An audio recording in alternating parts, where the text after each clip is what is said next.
Hello, this is a reading of the scientific research paper on differences and similarities between the Ayurveda and the evidence-based scientific approaches in medicine, bridging Ayurveda with evidence-based scientific approach. The paper has been written by one Mr. Bhushan Patwardhan, and it is a scientific research paper which he has done during his thesis on the topic. And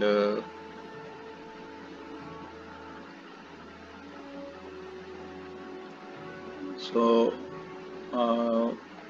in the acknowledgement to the paper, he says that I thank Mr. Gururaj Mutalik and Girish Tilu for his valuable inputs and research assistance. I gratefully acknowledge open access support, especially from Google Scholar, PubMed, and Cochrane collaboration, financial support from the Board of College and University Development, Savitribai Phule University is gratefully acknowledged. So this is that scientific paper which is available on internet, titled Bridging Ayurveda with Evidence-Based Scientific Approaches in Medicine. तो इस paper में research में ये conclude किया गया कि traditional knowledge systems like Ayurveda and modern scientific evidence based medicine should be integrated. इनके बीच में इनको गठजोड़ करने की जरूरत है. आयुर्वेदा की जो वर्तमान कमियां हैं वो ये हैं कि आयुर्वेदा जो है पर्सन सेंटर्ड मेडिसिन है और इसके जो एविडेंसिंग स्टैंडर्ड्स हैं, मानक हैं दवाइयों के उपचार के, वो वर्तमान काल की आधुनिक चिकित्सा पद्धति की जो मानक हैं उनके अनुसार खरे नहीं हैं. तो मॉडर्न मेडिसिन थोड़ा साइंटिफिक सेक्युलर अप्रोचेस रखती है एविडेंसिंग के.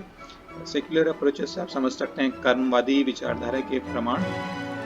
कर्मवादी को आप समझ सकते हैं इष्टवादी विचारधारा के विपरीत जो विचारधारा है, जिसमें कि प्रमाण के जो मानक होने चाहिए वो इंसान को लाचार और बेबस करने वाले ना हों, उसको कुछ उसके हाथ की उसकी सक्षमता, उसकी योग्यता के दायरे में रहने वाले प्रमाण तर्क होने चाहिए. तो उसके भीतर में रहते हुए जो प्रमाण की विधियां होती हैं, उस प्रकार के मानकों पे आयुर्वेदा के जो औषधियां हैं अभी वो खरी नहीं उतर सकी हैं. तो मॉडर्न मेडिसिन हालांकि कर्मवादी प्रमाणों की ओर ही झुकना पसंद करते हैं. तो आयुर्वेदा के बारे में जो दिक्कतें हैं वर्तमान काल में वो ये हैं कि अवधारणा ये बनी हुई है कि आयुर्वेदा का स्कॉलर को संस्कृत भाषी होना चाहिए, क्योंकि इसके बाद इसका सारा ज्ञान कुंज तो संस्कृत भाषा में रखा गया है. इसके नतीजे तो ये हो गया कि कोई भी व्यक्ति जो थोड़ी बहुत संस्कृत बोलता है या संस्कृत बोलने का ढोंग कर सकता है, वो समाज में आसानी से अपने आप को एक आयुर्वेदा का प्रैक्टिशनर साबित कर सकता है और धोखाधड़ी के माहौल में अपनी दुकान को चालू कर सकता है. तो इसके प्रति हमें थोड़ा सचेत रहना पड़ेगा और हमें इस पे ये भी केयर करनी पड़ेगी कि आयुर्वेदा का ज्ञान कुंज सिर्फ संस्कृत भाषा तक ही लिमिटेड ना रहे, सीमित ना हो जाए, क्योंकि किसी भी पद्धति को व्यापक होने के लिए, जनप्रिय होने के लिए उसे अन्य भाषाओं में और दूसरे अन्य समुदायों के सामने भी अपने आप को खरा साबित करना पड़ता है. इसलिए आवश्यक है कि आयुर्वेदा का जो भी ज्ञान कुंज है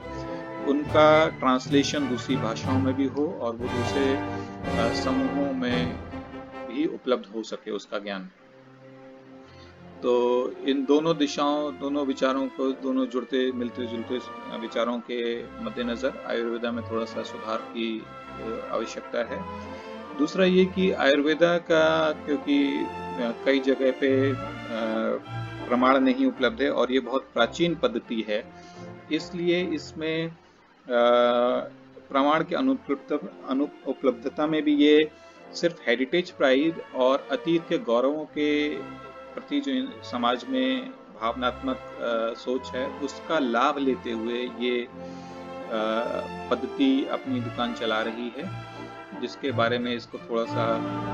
भूल सुधार करने की आवश्यकता है. इसको इसमें प्रमाण के प्रति जो आवश्यक होना चाहिए था, झुकाव होना चाहिए था अपने आप को, अपनी औषधियों को प्रमाणित करने के प्रति, वो पर्याप्त नहीं रह गए हैं। उसके बजाय यहाँ पे भावनाओं का प्रयोग करा जाने लग गया है, सेंटिमेंटलिज्म और डॉगमेटिक एटीट्यूड्स का, अपने आप को समाज में खड़ा करने के लिए, टिकाए रखने के लिए, जो कि एक गलत चीज़ है। अब दूसरा ये कि जिस मूल विचारों से आयुर्वेदा का उद्भव हुआ था अतीत में, वो उनको भी कई कई जगह प्रैक्टिशनर्स जो हैं छेड़खानी करके समाज में अपनी दुकान चला रहे हैं। उदाहरण के तौर पर कई सारे आयुर्वेदा के प्रैक्टिशनर्स, उनको अंदर ही अंदर गुप्त ज्ञान है कि आयुर्वेदा की चिकित्सा किस किस मर्ज में अनुपलब्ध है, आगे कुछ मार्ग उपलब्ध नहीं, वो चुपके से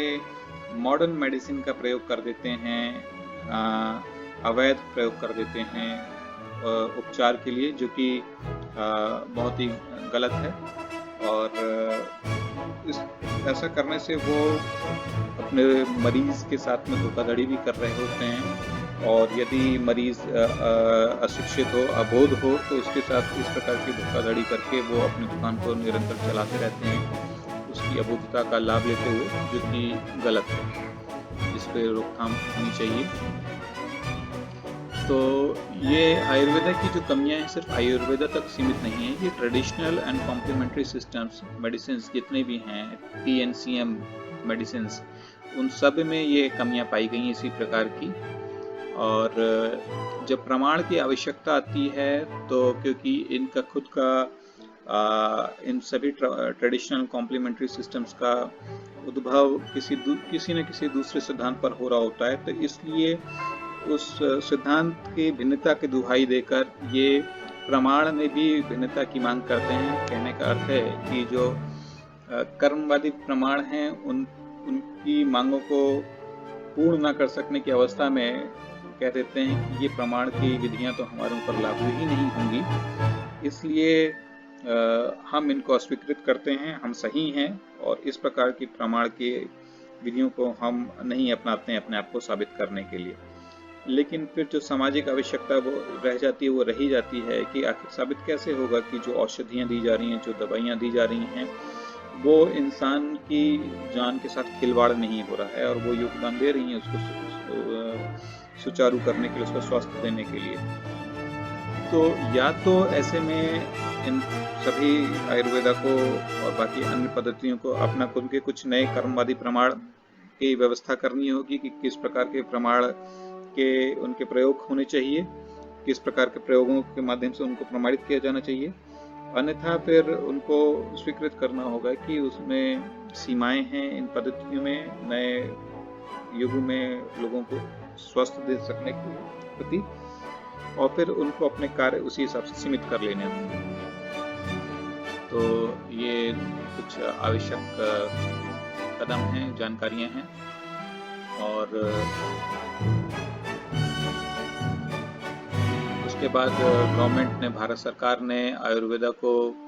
आगे प्रोत्साहित करने के लिए बहुत कुछ कार्यवाही करी हुई है। इसमें आयुसॉफ्ट नाम का सॉफ्टवेयर भी इजाद किया गया है, जिसमें कि डिपॉजिटरी तैयार करी गई है तमाम किस्म की औषधियों के प्रति और रोगों के प्रति जो आयुर्वेदा में पहचाने जाते हैं।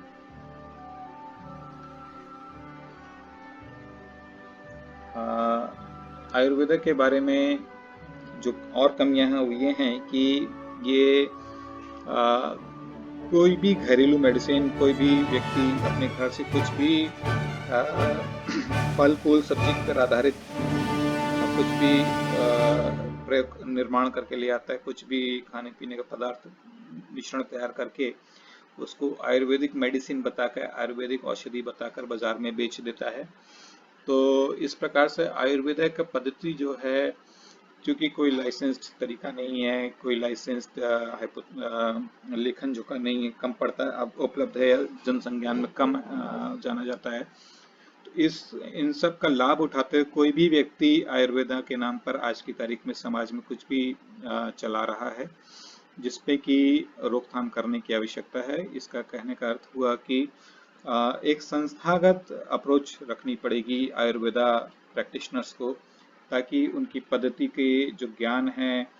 उसका संग्रह हो सके, वो जनसंज्ञान में पहुंच सके, लोगों को उसके बारे में जागरूकता हो सके, लोग उसको स्थापित क्रॉस चेक कर सकें, और कोई भी अवैध अप्रमाणित अमान्य व्यक्ति अपनी दुकान न खोल ले आयुर्वेदा के नाम पे, जिससे फिर होने वाली गलतियों का प्रभाव उन वास्तविक प्रैक्टिशनर्स के व्यवसाय पे पड़े। तो इसलिए आवश्यक है कि संग्रह बनाते रहें और उसको जनसंज्ञान में पहुंचाने के प्रयास भी निरंतर होते रहें। तो ये आयुर्वेदा के बारे में एक और कमी है। फिर सबसे बड़ी कमी तो जैसे बताया, Ayurveda lags far behind in scientific evidence in quantity and quality of randomised controlled clinical trials RCTs and systematic reviews. तो जो सही उचित तकनीक से अपने आप को प्रमाणित करने की विधियां हैं, उन पे आयुर्वेदा खरा नहीं उतर पा रहा है। और जैसा कि बताया कि आयुर्वेदा के प्रैक्टिशनर्स दुहाई ये दे रहे हैं कि इनकी विचारधारा, इनके सिद्धांत अलग होते हैं, इसलिए फिर इनके प्रमाण के मानक भी अलग होने चाहिए। ये आरसीटीज के जो मानक हैं उनके अनुसार क्यों चलें, बट ये अपने आप में पर्याप्त नहीं है। अगर आपने आधुनिक प्रमाणिक के मानकों को अस्वीकृत कर दिया है, तो फिर आपको आवश्यकता है कि आप फिर अपनी विधियां बताएं प्रमाण को उपलब्ध करवाने की, जिससे कि आप स्थापित कर सकें कि आपकी औषधियां कामगर हैं। और जो भी आप विधियां बताते हैं प्रमाण की, वो कर्मवादी विचारधारा के अनुकूल होनी चाहिए, सेक्युलर होनी चाहिए, इष्टवादी नहीं होनी चाहिए, एक्लेस्टिकल। तो ये आवश्यक चीज है। यूरोप में कुछ एक यूके में आयुर्वेदा को सीमित करा गया है, आयुर्वेदा स्वीकृत नहीं है। आयुर्वेदा का फिर भी जो संभावना है आधुनिक चिकित्सा पद्धति में योगदान दे सकने की आज के युग में, वो ये है कि आधुनिक चिकित्सा पद्धति इंसान को एक कठपुतली की तरह ट्रीट करती है उसके उपचार के दौरान, जिसमें कि सभी इंसान एक ही किस्म के ढांचे में पाए जाते हैं, जबकि आयुर्वेदा प्रत्येक इंसान को उसके चरित्र, उसकी प्रकृति, उसके शरीर की कुछ क्रियाओं के अनुसार अलग अलग किस्म से वर्गीकृत करके देखती है। तो इसलिए इंसानों का जब मरीजों का उपचार हो रहा होता है, तो उसकी गतकाठी के अनुरूप और उसकी शरीर की प्रकृति के अनुरूप ही उसको औषधि दी जा रही होती है। पर्सनलाइज्ड मेडिसिन, ये एक आयुर्वेदा का विचारधारा है, जो कि वो मॉडर्न मेडिसिन को अभी भी आवश्यक है अपने यहाँ रिक्त को पूर्त करने के लिए, क्योंकि मॉडर्न मेडिसिन में पर्सनलाइज्ड मेडिसिन का अभी तक संज्ञान नहीं लिया गया है और स्थापना नहीं हो सकी है, जबकि आयुर्वेदा में यह बहुत पहले से हुआ करता था। दूसरी चीज है कि मॉडर्न मेडिसिन आवश्यक तौर पे बीमारी या रोग हो जाने के उपरांत उसके इलाज पे कहीं ज़्यादा व्यसन करती है और इंडल्ज होती है, बजाय कि समाज में एक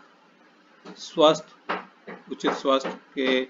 तौर तरीकों को प्रसारित करे, लाइफस्टाइल को प्रसारित करे और रोकथाम के अनुसार भोजन और इन सब का बारे में विमर्श दे। जबकि आयुर्वेदा इसके प्रति झुकाव अधिक रखता है और शुरुआत से ही रोगों को रोकने के लिए ज़्यादा प्रगतिशील विचार रखते रहा है। तो ये वो चीज़ें, तो मार्ग हैं जहाँ पे आयुर्वेदा के पास में अभी भी एक स्कोप है मॉडर्न मेडिसिन में कुछ कंट्रीब्यूट कर सकने के लिए।